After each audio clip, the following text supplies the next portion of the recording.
जी नमस्कार। डीएम खबर 24 में आपका स्वागत है। चिरैया थाना क्षेत्र के सेमरा पंचायत के मुखिया पति मनोज शाह ने अपने भावों की लापता की थी, जिसमें थाना प्रशासन पर लगा गंभीर आरोप।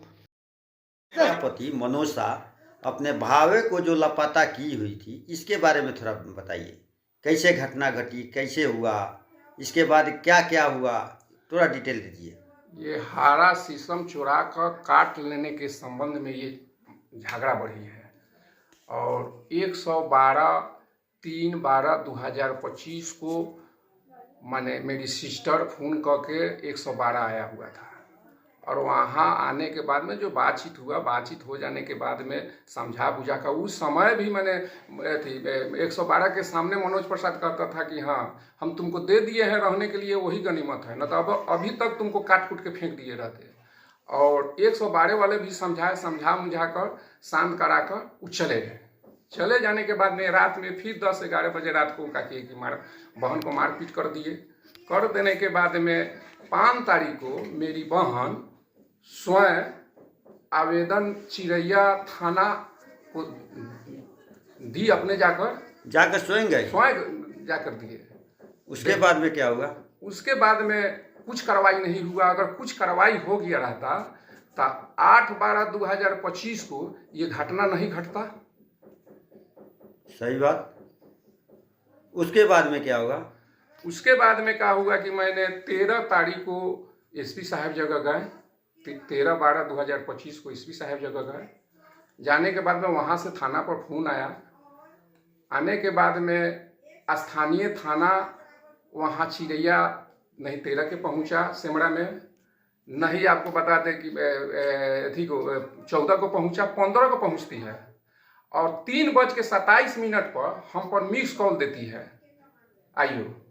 और इधर से हमने फोन किया तो 2 टूम बतुआया, उसके बाद में फोन काट दी और उसके दरवाजे पर जाके और अभियुक्त के दरवाजे पर जाके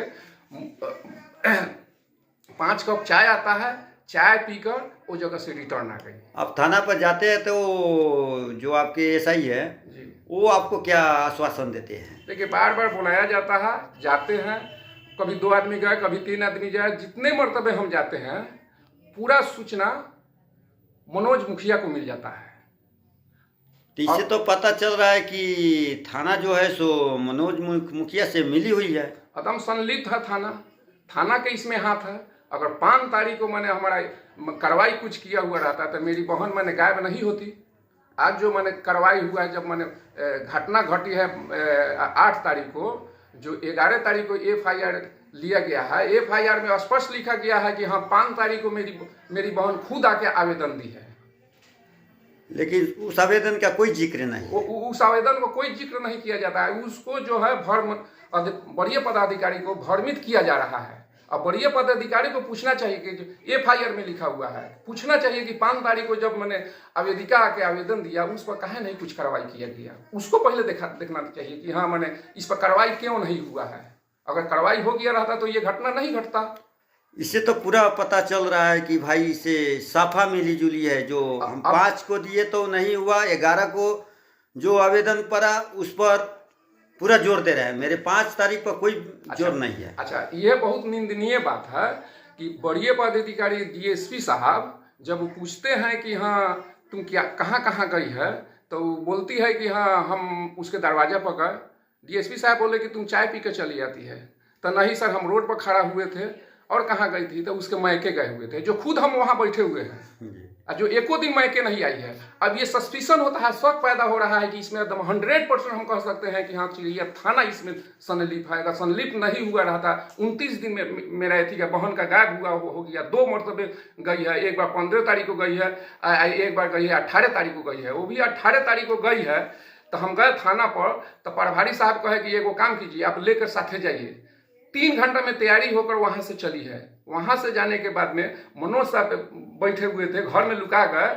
उसके बाद में बताया, हम कहे कि मैडम इस मोहल्ला में आप आपका एथी लीजिएगा, मैंने क्या कहते हैं था पता लीजिएगा, यहाँ नहीं बदलाएगा। एक के लिए कि मनोज प्रसाद ने इतना गंदा गंदा गाड़ी देता है कि कोई बोलबे नहीं करेगा। आप पूर्व मुँहे चलिए, पश्चिम मुँहे चलिए, उत्तर मुँहे चलिए, दक्षिण मुँहे जाइए, जहाँ जाना है जहाँ वहाँ पता कीजिए, वहाँ मैंने सही जवाब मिल जाएगा। एक के लिए मनोज प्रसाद इतना गंदा आदमी है, इतना गंदा आदमी है। उसकी माँ जब मर गई उस दिन सब रोआ काना में पड़ गया, और वो जेवर तोड़, माँ का पेटी तोड़कर जेवर चुराने के धुन में रह गया था, जेवर चुरा रहा था। अब बताइए कि हाँ, माँ से बढ़कर उसका जेवर ना है।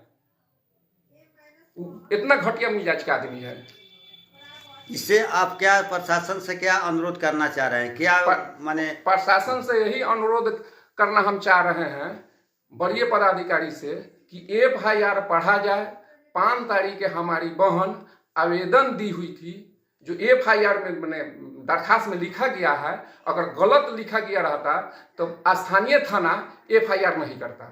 जो 5 तारीख को दर्शाया गया है, चिरैया थाना क्या कर रही थी 5 तारीख को समय मिला, 6 तारीख को समय मिला, 7 तारीख को मिला, 8 तारीख को मिला। अगर ये इस पे एक्शन लिया हुआ रहता तो मेरी बहन का घटना नहीं घटता, मेरी बहन के साथ ऐसा घटना नहीं घटती। तो इससे तो स्पष्ट संदिग्ध हो रहा है कि चिरैया थाना का इसमें हाथ है, हर चीज है। आज तक न हमारी बहन के मैंने रिकवरी कराई है, और नहीं अभियुक्त को मैंने पकड़ धकड़ हुआ है। खुलेआम अभियुक्त घूम रही है। लेकिन आप ये कानून पर भरोसा तो है, कानून पर भरोसा है। देखिए, लेकिन न्याय के मंदिर ना है, न्याय का मंदिर है। चिरैया थाना हमको न्याय नहीं दे रहा है, DSP साहब नहीं देंगे, ASP साहब तो देंगे। SP साहब को तो नाम सुनते हैं, लेकिन उनको भी मैंने क्या किया जा रहा है कि भ्रमित कर दिया जा रहा है चिरैया थाना। लेकिन ऐसा भ्रमित होने वाले तो ऐसे नहीं है, पदाधिकारी को भ्रमित हो जाएंगे। आप बताइए, वहां गए हुए थे तो हम खुद, मैंने 23 तारीख थी, 29 तारीख को हमने आवेदन लेके गए थे खुद, अपने भगना नहीं गया था, हम खुद गए हुए थे। और आइयो समझ रही थी कि हाँ वहाँ वो नहीं होगा, तो वहाँ नीपा पोती कह दिया जा रहा है कि उसका भाई गाइड किया है। अब बताइए, हम एथी के सामने, मैंने SP साहब के सामने हम गुहार लगा रहे हैं, उसी जगह हम खड़े हैं कि हाँ, कि हम ही भाई है, हम ही गायब किए हैं, उनसे थोड़ा पता कर लिया जाए। हम उनके सामने थे। इसको क्या माने कहा जाएगा, भ्रमित न किया जा रहा है स्थानीय थाना। और SP साहब से और DSP साहब से अनुरोध कर रहे हैं कि इस पर FIR को खूब गहरे से देखकर और देखा जाए कि हाँ संलिप्त चिरैया थाना है कि नहीं है। और चिरैया थाना की भी मोबाइल मैंने चेक किया जाए, CDR में लगाया जाए। अभी तक अभियुक्त सबका जितना है उसका नंबर का भी मैंने CDR में नहीं लगाया गया है। उससे न था लगेगा ये कितना मैंने चिरैया थाना मैंने छिपा रही है, हर चीज कर रही है। इससे कैसे भरोसा आप कर सकते हैं? चिरैया थाना पर हमसे भरोसा नहीं है। एक के लिए 29 दिन हो गया, हर चीज हो गई है। चिरैया थाना पर जितना मरतबे जा रहे हैं, जो भी मेरे साथ आदमी जा रहा है, वहाँ का सूचना मैंने मनोज शाह को दिया जा रहा है। मनोज शाह क्या कर रहा है कि मेरे साथ जाने वाले आदमी के साथ मैंने कहा फोन करके पूछा जा रहा है कि हाँ आप गए हुए थे चिरैया थाना पर, उसको धमकाया जा रहा है, हमको भी धमकाया जा रहा है। अब केस नंबर है 545-25 चिरैया थाना कांड संख्या, समझे कि नहीं।